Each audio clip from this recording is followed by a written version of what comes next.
ప్రియా మన సుమన్ శెట్టి గారు ప్రియాని నామినేట్ చేస్తారు సర్టెన్ పాయింట్స్ మీద మాట్లాడుతా సమ్ బనానా ఇష్యూ మీద మీరు బనానా ఇష్యూ మీద అడిగితే ఇవ్వలేదన్నట్టుగా ఒక మాట చెప్తారు ఆయన. సో ఆవిడ అంటే ఎక్స్ప్లెయిన్ చేస్తుంది. ఆరెంజ్ ఇష్యూ అయితే కనుక పోయినాయి అని చెప్పి సంబంధం చెప్పుకుంటా ఒక టాపిక్ తెస్తుంది. సో యాజ్ ఎ సీనియర్ యాక్టర్గా మన సుమన్ శెట్టి గారు మాట్లాడేటప్పుడు సుమన్ శెట్టి గారి యొక్క వయస్సు, ఆయనకున్న ఫీల్డ్ ఎక్స్పీరియన్స్ కూడా ఆవిడ ఏజ్ అంతా ఉండదు నేను అనుకోవడం. ఒక హై లెవెల్లో కమీడియన్, సినిమాలో మంచి పేరు తెచ్చుకున్న వ్యక్తితో మాట్లాడేటప్పుడు ఎంత కామెడీగా నుంచుందంటే తను అవునా సరే సార్, ఆ ఫ్లెక్సిబిల్ సరే సార్, సో ఆ టైప్లో మాట్లాడుతుంటే నాకైతే కనుక అసలు ఎలా అనిపిస్తుంది చెప్పండి. సో అంత సీనియర్ యాక్టర్తో నువ్వు మాట్లాడే ముందు ఆయన ఎలా మాట్లాడుతున్నారు, నువ్వెలా మాట్లాడుతున్నావు? సో అది ఖచ్చితంగా కాదు. సో నేను చెప్పింది కరెక్ట్ అయితే కనుక కామెంట్ రూపంలో తెలియచేయండి. తను ఎంత కరెక్ట్గా మాట్లాడుతుంది, కరెక్ట్గా మాట్లాడిందా లేదా అనేది కూడా ఖచ్చితంగా చెప్పండి, మెన్షన్ చేయండి. దాని తర్వాత ఏంటంటే నామినేషన్స్ ఇలా కూడా చేయొచ్చా? సో ఓన్లీ రియాలిటీ కంటెంట్లో ఆలోచించి చేశారా, లేకపోతే అందరూ బిగ్ బాస్లో ఉన్న 13 మెంబర్స్ సో రివెంజ్ నామినేషన్ చేశారా అనేది మనం ఇప్పుడైతే డిస్కస్ చేసుకున్నాం. సో డిస్కస్ చేసుకుంటున్నాము. దీనికన్నా ప్రీవియస్గా ముందు నేను ఆల్రెడీ డిస్కస్ చేసి పెట్టాను. ఏంటంటే బిగ్ బాస్ హౌస్లో మళ్ళీ దొంగతనం అనేది స్టార్ట్ అయింది. సో ఆ దొంగతనం ఎవరు చేశారనేది నేను ఆల్రెడీ ప్రీవియస్ వీడియోలు పెట్టాను. ఆ వీడియోలో అయితే మీరు ఒకసారి చెక్ చేయొచ్చు. దాంట్లో కూడా కంటెంట్ మంచిగా ఇచ్చాము. ఇప్పుడు దీంట్లో అయితే కనుక నామినేషన్స్ ఎవరెవరు ఎలా చేశారు, ఎందుకు చేశారు అనేది ఈ వీడియోలో అయితే చెప్పుకుందాం. చిన్న వీడియోలోనే ముగుస్తాను. మ్యాక్సిమం ఎక్కువ లెంత్ ఉండదు, 10 to 15 minutes మ్యాక్సిమం ఉంటుంది. ఎవరు స్కిప్ చేయొద్దు. స్కిప్ చేస్తే కనుక దీంట్లో ఉన్న మంచి మంచి పాయింట్స్ అనేది మీరు వదిలేస్తారు. సో మంచి మంచి పాయింట్స్ అనేవి మీకు ఖచ్చితంగా ఇంట్రెస్ట్గా ఉండాలని చెప్పి నేనైతే అనుకుంటున్నాను. ఇక్కడ ఇద్దరు గురించి మెయిన్గా నేను మాట్లాడతాను. ఒక సర్టెన్ టాపిక్ అనేది వచ్చినప్పుడు వాళ్ళ గురించి డిస్కస్ చేస్తాను. ఎవరెవరు ఎందుకు నామినేట్ అయ్యారు, వాళ్ళని ఎందుకు ఖచ్చితంగా నామినేట్ చేయాల్సి వచ్చింది అని చెప్పి కొన్ని పాయింట్స్ కూడా డిస్కషన్ జరిగింది. ఒక ఇద్దరు మధ్యన అయితే కనుక ఫుల్ వార్ అయితే జరిగింది. వాళ్ళ పేర్లు కూడా మెన్షన్ చేస్తాను. ముందు ఎవరెవరిని నామినేట్ చేశారనుకుని ముందు బ్రీఫ్గా చెప్పేస్తాను. దాని తర్వాత టాపిక్ అయితే డిస్కస్ చేస్తాను. సో ఎవరైనా కొత్తగా మన ఛానల్ చూస్తుంటే కనుక మన ఛానల్కి లైక్ చేసుకోండి, మన ఛానల్ని కూడా సబ్స్క్రైబ్ చేసుకోండి. ఓకేనా? ఇప్పుడు ఎవరిని నామినేట్ చేశారనేది నేను ఒకసారి చదివి వినిపిస్తాను చూడండి. సో ఇక్కడ నామినేషన్ అయితే కనుక ముందు నామినేషన్ స్టార్ట్ అయిపోతుంది. అయిపోయిన తర్వాత కొంచెం అలా నిదానంగా నడుస్తూ ఉంటుంది. సో మన రాము అయితే కనుక హరీష్, పవన్ కళ్యాణ్ని అయితే కనుక నామినేట్ చేస్తాడనమాట. అక్కడితో ఆ నామినేషన్ అయితే అయిపోతుంది. మంచి మంచి టాపిక్స్ చెప్తాడు అక్క, ఎందుకు నామినేట్ చేశాను ఏంటని చెప్పి.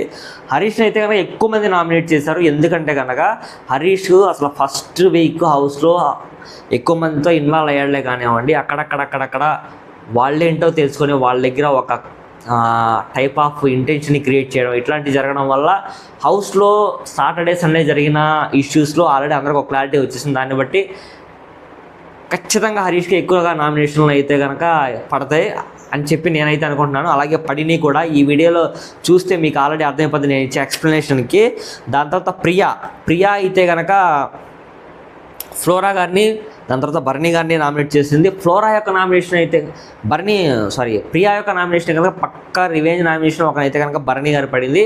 ఎందుకు పడింది ఏంటనేది కనుక నేను ఇక్కడ చెప్తాను. సో దాని తర్వాత రితు చౌదరి అయితే కనుక మాస్క్ మ్యాన్ హరీష్ గారిని నామినేట్ చేసింది. దాని తర్వాత ఫ్లోరా గారిని నామినేట్ చేసింది.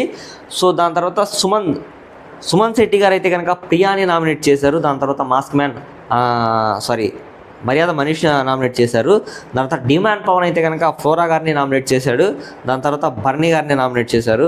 దాని తర్వాత మన ఇమాన్యుల్ బ్రదర్ అయితే కనుక ఆల్రెడీ ఇమాన్యుల్ బ్రదర్ ఎవరినైతే నామినేట్ చేస్తారో ఒక పేరు అయితే అందరూ చెప్పగలరు. వెంటనే ఆ పేరేంటి కనుక మీరైతే కనుక మన కామెంట్ సెక్షన్లో ఆ పేరు అనేది మెన్షన్ చేయండి. నేను అనుకుంటున్నాను మ్యాక్సిమం ఈ వీడియోకి అయితే ఒక 100 likes అయితే వస్తాయని అనుకుంటున్నాను. సో కామెంట్ రూపంలో అయితే మెన్షన్ చేయండి. ఆ పేరు అయితే కనుక నేను ఇప్పుడు రివీల్ చేస్తాను. That is one and only Manish. దాని తర్వాత హరీష్. సో వీళ్ళిద్దరి పేరుని అయితే ఇమాన్యుల్ బ్రదర్ చెప్పాడు. ఇక్కడైతే కనుక హరీష్ గారికి మన ఇమాన్యుల్ బ్రదర్కి ఫుల్ అయితే కనుక వార్ అయిపోద్ది. సో ఆ వార్ ఎందుకైతే కూడా మీకు అందరికీ తెలుసు. మాస్క్ మ్యాన్ హరీష్ ఎవరైతే ఉన్నారో ఆ రోజు 3 అమ్మాయిలతో మాట్లాడాలి. ఎవరైతే కనుక తనుజ, భరణి, ఇమాన్యుయల్ ఈ 3 అమ్మాయిలతో అన్నట్టుగా ఆ మాట వచ్చింది. కాబట్టి మన ఇమాన్యుల్ బ్రదర్ అయితే కనుక హరీష్ గారిని ఇలా నామినేషన్ వేస్తూ చాలా పెద్ద గొడవ అయితే జరుగుతుంది అనమాట. ఆల్రెడీ మనకి సాటర్డే చూసాం ప్రోమోలో, ఆ తర్వాత రీక్యాప్లో. సో ఎందుకు ఆ అవార్డు అనేది వచ్చిందని చెప్పి డీటెయిల్గా మనం చూశాక కూడా అతను ఒప్పుకోకుండా హరీష్ ఇమాన్యుల్ మీద ఫుల్ ఫైట్ అయితే చేస్తాడనమాట. నేను అనడానికి చాలా రీజన్స్ ఉన్నాయి, నేను అందు మిమ్మల్ని కాదు, నేను ఆడవాళ్ళని గౌరవిస్తాను అది అని చెప్పి లేవనైతాడు అనమాట టాపిక్. మళ్ళీ సొంతా లేపుకొచ్చాడనమాట. వినడానికి నాకే అలాగ అనిపించింది. నేనైతే స్కిప్ చేస్తాను ఇక్కడతో కనుక ఈ టాపిక్ అయితే కనుక. భరణి గారిది కూడా ఇక్కడ ఖచ్చితంగా ఏంటంటే రివెంజ్ నామినేషన్. ఈయన ఖచ్చితంగా ప్రియా గారికి వేశాడు, దాని తర్వాత డీమాన్ పవన్కి వేశాడు. డీమాన్ పవన్ కూడా భరణి గారికి వేశారు. ఇక్కడ ఏం జరిగిందో మొత్తం మనం డిస్కస్ చేద్దాం. రివెంజ్ నామినేషన్ ఎందుకు జరిగింది అనేది కూడా నేను చెప్తాను. ఎవరెవరు రివెంజ్గా నామినేట్ చేశారు, ఎవరెవరు ఇండివిజువల్గా నామినేట్ చేశారు, ఎవరిది నిజమైన నామినేషన్, ఎవరిది ట్రూత్ నామినేషన్ అనేది కూడా నేను చెప్తాను ఇప్పుడు. సో పవన్ కళ్యాణ్ అయితే కనుక పవన్ కళ్యాణ్ కూడా నామినేట్ చేశారు. పవన్ కళ్యాణ్ ఎవరైనా భరణి గారిని అని చెప్పి నామినేట్ చేశారు. హరీష్ అయితే కనుక మీకు ఆల్రెడీ తెలుసు కదా, హరీష్ అయితే ఒకటి మాస్క్ మ్యాన్ హరీష్ ఆయన అయితే కనుక ఒకటి భరణి గారిని, దాని తర్వాత రెండోది ఇమాన్యుల్ నామినేట్ చేస్తారు. శ్రీజ అయితే కనుక భరణి గారిని నామినేట్ చేస్తుంది. సో ఇప్పుడు దీని తర్వాత మనం వేరే టాపిక్లోకి, అంటే ఎవరెవరు ఎందుకు నామినేట్ చేశారు వీళ్ళని అనేది నేను చెప్తాను డీటెయిల్గా. ఇక్కడ ఎవరిది నిజమైన నామినేషన్, ఎవరిది ఫేక్ నామినేషన్ అనేది నేను చెప్తాను. ప్రియాది ఫేక్ నామినేషన్ అంటారా, లేకపోతే రివెంజ్ నామినేషనా, ట్రూత్ నామినేషనా?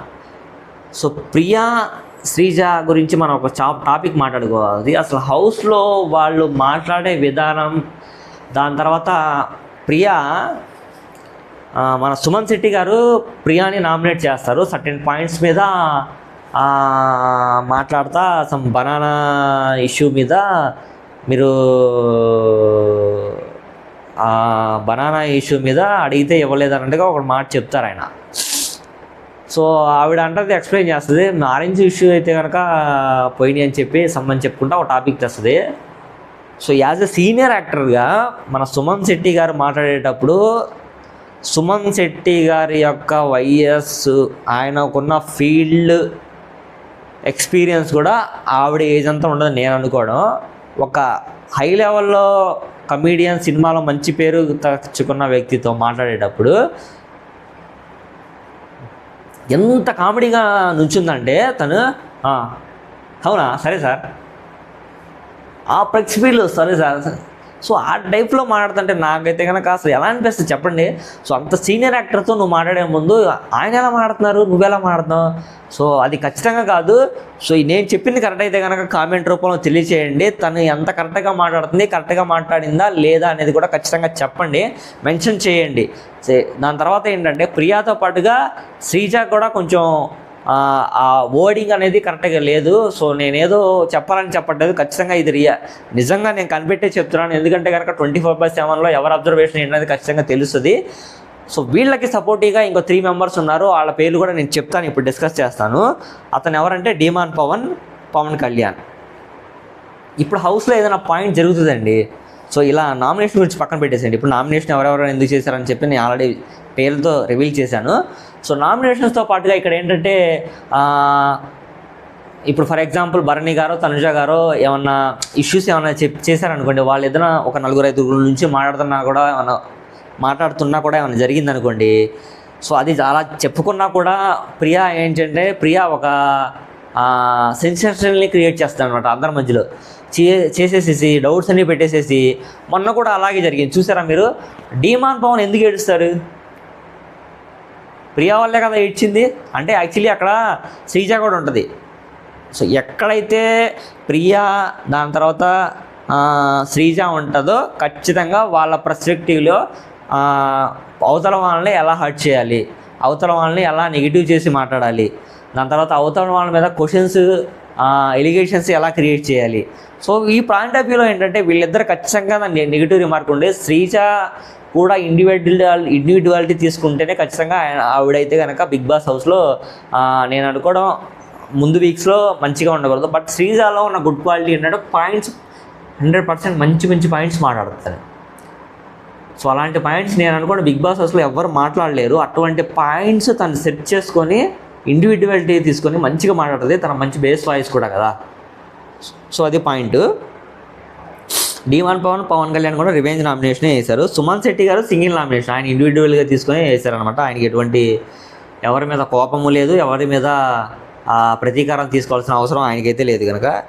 ఇమాన్యుయల్ బ్రదర్ కూడా పక్కాగా రివెంజ్ నామినేషన్. ఎందుకంటే కనుక ఆయనకైతే కనుక హరీష్ గారికి రివెంజ్ నామినేషన్ వేయడం జరిగింది. అదే విషయంలో హరీష్ గారు కూడా ఇమాన్యుయల్ బ్రదర్కి రివెంజ్ నామినేషన్ వేశారు. ఇక్కడ ఏంటంటే ఇద్దరిది సేమ్ కంటెంట్. ఎందుకంటే అతన్ని గుండు అంకుల్ అన్నారని చెప్పి ఇతనేమో 3 flowers అన్న టాపిక్ మీద డిస్కస్ చేశారు. ఇద్దరు బోత్ ఆఫ్ రివెంజ్ నామినేషన్ వేసుకున్నారు. వాళ్ళిద్దరు నామినేషన్ వేసుకునే టైంలో కూడా చాలా అంటే చాలా ఫైట్ జరిగింది, ఫుల్ ఆఫ్ ఫైట్ ఇచ్చుకున్నారనమాట. సో మేబీ నేను అనుకున్నా దీని గురించి ఇంకా నెక్స్ట్ సాటర్డే సండే కూడా ఈ టాపిక్ మీద ఒక కంక్లూజన్ రావచ్చు. ఈ రోజు అయితే కనుక అసలు మీరు అబ్జర్వ్ చేస్తే మాస్క్ మ్యాన్ హరీష్ సింగిల్గానే ఉన్నాడు చాలాసేపు అయితే కనుక. అసలు నేను చూస్తానే ఉన్నా, తను ఎక్కడ కెమెరాస్కే కనిపించట్లా.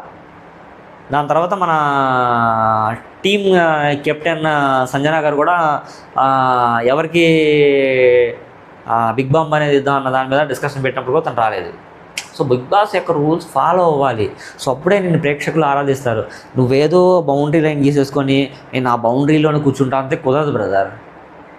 So that is the thing. Simple thing ఏంటంటే మీరు అందరితో మాట్లాడతారు, అందరికీ కౌన్సిలింగ్స్ ఇస్తారు, అందరికన్నా మంచిగా ఆలోచిస్తారు. అలా ఆలోచించినప్పుడు సింగిల్గా ఉండడం ఎందుకు? ఫేక్ పీపుల్స్ అంటారు, నేనంటే మనుషుల్లో ఉండలేనని అంటారు. సో ఇదే మాట మన మనీష్ కూడా అంటారు. సో ఇప్పుడు నలుగురితో ఉండి నువ్వు వాళ్ళలో ఫేక్ తెలుసుకో, వాళ్ళలో ఉన్న ఫేక్ వాళ్ళకి తిరిగి ఇచ్చేసే, మంచి నువ్వు గ్రాప్ చేసుకో. So that is the point కదా. సో నేను చెప్పేది అదే అనమాట ఫైనల్గా. అండ్ మనీష్ గారు కూడా రివెంజ్ నామినేషనే. సేమ్ తనుజ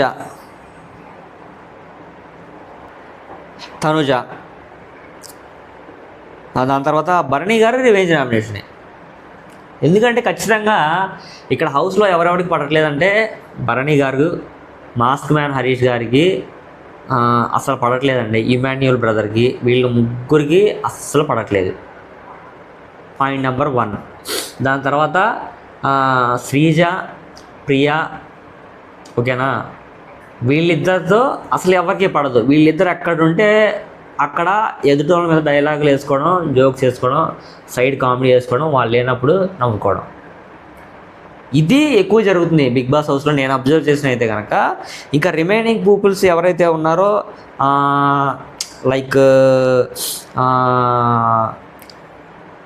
ఇమాన్యుయల్ బ్రదర్ది తన మీద రివెంజ్ ఏంటంటే హరీష్ మీద ఆల్రెడీ మీకు తెలిసిందే, నేను ప్రీవియస్గా చెప్పేశాను. ఫ్లోరా అయితే కనుక ఇండివిజువల్ గేమే, తనకేం తెలియదు పాపం. ఎందుకంటే కనుక తనకి తెలుగు రాదు, హిందీ ఒకటే మాట్లాడగలదు, ఎవరు సపోర్ట్ తీసుకోలేదు. ఆల్రెడీ ఫస్ట్ వీక్లోనే మన సంజనా గారు తొక్కేశారు ఆవిడ్ని ఒక మాటలో చెప్పాలంటే కనుక. Ramu Rathod single person.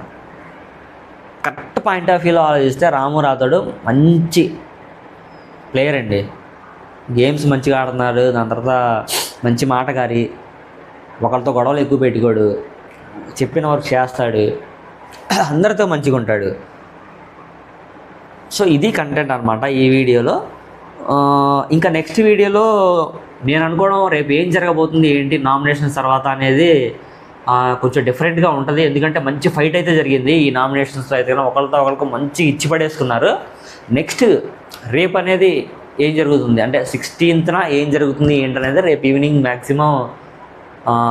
ఎందుకంటే ఇప్పుడు ఆల్రెడీ దగ్గర 12:30, 1 అయిపోతుంది కదా.